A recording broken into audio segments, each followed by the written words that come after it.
जय गुरु जी। गुरु जी के चरण कमलों में सादर वंदन। ओम नमः शिवाय, शिवजी सदा सहाय।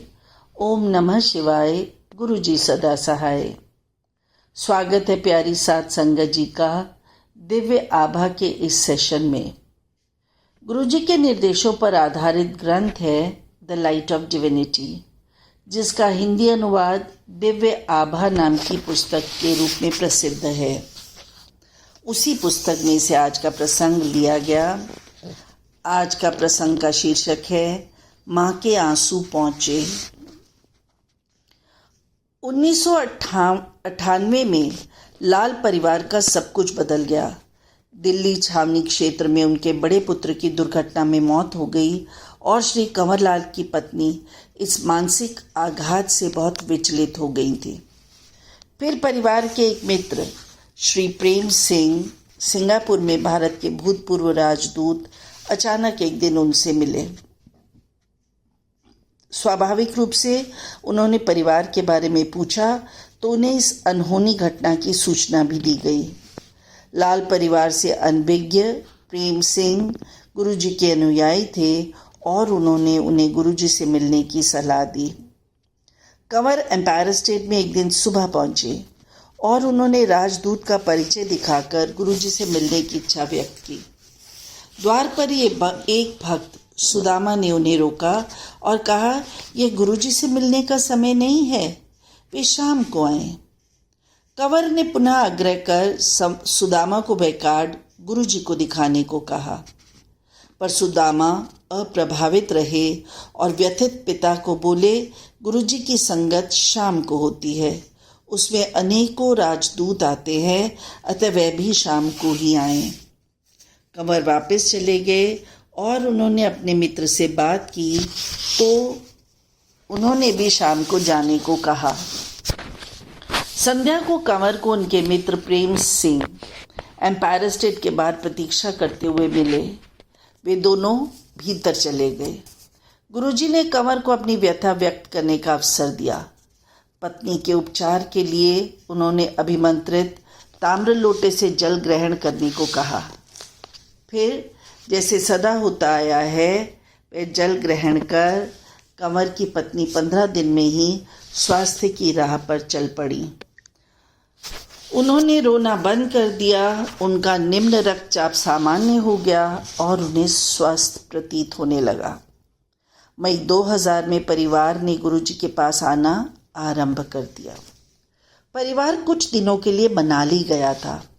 जब वे वापस दिल्ली आए तो कंवर को पता लगा कि उन्हें स्थानांतरित कर नया कार्य सौंप दिया गया है।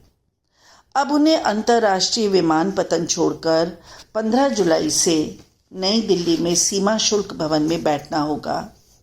सदगुरु के पास जाने पर उन्हें पुनः छुट्टी पर जाने का सुझाव दिया गया। यह घटना 24 जून 2000 की है।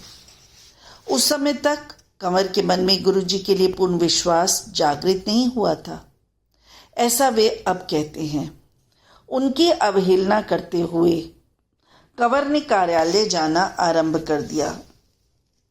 उसी सप्ताह सीमा शुल्क विभाग के 48 अधिकारियों के विरुद्ध कार्यवाही आरंभ कर दी गई। कंवर भी उनमें से एक थे। यदि उन्होंने गुरुजी का कहा माना होता तो उनका नाम नहीं आता। कंवर ने यह समस्या पुनः गुरुजी के समक्ष व्यक्त की तो सर्वज्ञाता ने उन्हें चिंता मुक्त रहने के लिए कहकर एक और समस्या की ओर उनका ध्यान आकर्षित किया, उनकी बेटी का विवाह। कंवर को संतोष तो नहीं हुआ, पर तथ्यों से स्पष्ट होता है कि उनकी चिंता निराधार थी। 48 नामांकित अधिकारियों में से 33 के विरुद्ध कार्यवाही हुई। सूची क्रम में कंवर और उनके नीचे के समस्त अधिकारियों का नाम नहीं लिया गया। तत्पश्चात उन 33 अधिकारियों पर अभियोग चलाते समय भी कंवर का नाम कहीं नहीं था। विवाह के लिए गुरुजी मध्यस्थ बने। गुरुजी के कहने पर कंवर ने अपनी बेटी के लिए वर ढूंढना आरंभ कर दिया। भारतीय तेल निगम के यांत्रिक इस संबंध के लिए उचित लगे और परंपराओं के अनुसार अपने माता पिता के साथ उनके यहाँ आ रहे थे। उस अति महत्वपूर्ण भेंट से पूर्व गुरुजी ने कंवर को बुलाकर वर के पिता को सफ़ेद रसगुल्ला खिलाने को कहा। लड़के के माता पिता के लिए अति सुंदर भोजन परोसा गया। उसके बाद पहले कंवर, फिर उनकी पत्नी और अंत में उनके पुत्र ने वर के पिता को रसगुल्ले प्रस्तुत किए, पर हर बार जिसके कारण सद्गुरु को ही ज्ञात होंगे, उन्होंने मना कर दिया। कंवर के परिवार को अब तक गुरुजी के तौर तरीकों से पता लग गया था कि कुछ बात अवश्य है। जब वे शाम को गुरुजी के दर्शन के लिए एम्पायर स्टेट आए तो गुरुजी ने संक्षेप में कहा, गुलाब के पुष्प में भी कांटे होते हैं। परिवार समझ गया कि वह लड़का उचित नहीं है और उस ओर से भी मनाही आ गई। कुछ समय बाद एक और सुयोग्य लगता हुआ वर मिला, दिल्ली में कार्यरत एक न्यायिक मैजिस्ट्रेट। वे घर पर कंवर की बेटी से आकर मिला और वहां से जाने के बाद कंवर को फोन पर कहा कि उसे यह संबंध स्वीकार है। साथ ही उसने अपने माता पिता की स्वीकृति भी लेने को कहा। लाल परिवार उसके माता पिता को मिलने उसके मूल स्थान भी गए, पर उनसे कोई उत्तर न आया। एक दिन गुरुजी ने कंवर को फोन किया और अचानक पूछा, दिल्ली में सबसे अच्छी चाट कहाँ मिलती है? कंवर ने उत्तर दिया कि उनकी जानकारी में सबसे अच्छी चाट शाहजहां मार्ग पर संघ लोक सेवा आयोग के भवन के कोने में मिलती है। गुरुजी ने उन्हें वहां शाम 6:30 बजे पहुंचने के लिए कहा। 6:30 बजे गुरुजी वहां कुछ अनुयायियों के साथ पहुंच गए। चाट के आने पर गुरुजी ने एक प्लेट कंवर को देते हुए बेटी का विवाह निश्चित करने पर बधाई दी। उपस्थित अनुयायियों ने भी ऐसा ही किया। कंवर को समझ नहीं आ रहा था कि हो क्या रहा है, क्योंकि केवल उन्हें पता था कि लड़के वालों से पिछले 2 माह से कोई उत्तर नहीं आया, किंतु शीघ्र ही वह समाचार भी आ गया। सदा की भांति गुरुजी के शब्द सत्य सिद्ध हुए। दामाद पर उपकार। कंवर के दामाद विभागीय परीक्षा में एक को छोड़कर सब विषयों में उत्तीर्ण हो गए। यह उन्हें विचित्र लग रहा था। कंवर ने इसका उल्लेख गुरुजी से किया। सद्गुरु ने उत्तर दिया, उसे तो सब विषयों में उत्तीर्ण हो जाना चाहिए था और हो भी जाएगा। कंवर को लगा गुरुजी संभवतः किसी की ओर संकेत कर रहे हैं जिसने उनके दामाद की उन्नति में बाधा डाली है। शीघ्र ही उच्च न्यायालय के न्यायाधीशों के पूरे समुदाय ने उनके दामाद की परीक्षा की समालोचना की। उनकी कार्यशैली और वार्षिक गोपनीय रिपोर्टों के आधार पर उनके पक्ष में निर्णय लिया और उन्हें उत्तीर्ण घोषित कर दिया। पुत्र रक्षा। कंवर के पुत्र रोहित को गुड़गांव से बाहर सोना पलवल मार्ग पर स्थित एपीजे यांत्रिक महाविद्यालय में प्रवेश मिलने के बाद वहां के छात्रावास में स्थान नहीं मिल रहा था।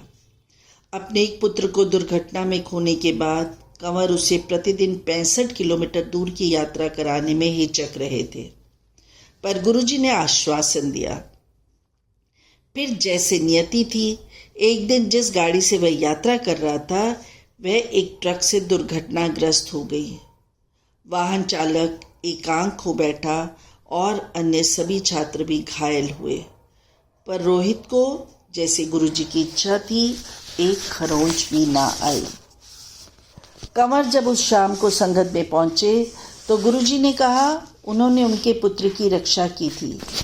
गुरुजी की कृपा उसके बाद भी उस पर बनी रही। वह अपने 3य वर्ष में प्रवेश नहीं पा रहा था क्योंकि उसका प्रथम वर्ष के प्रथम सत्र का एक विषय शेष था।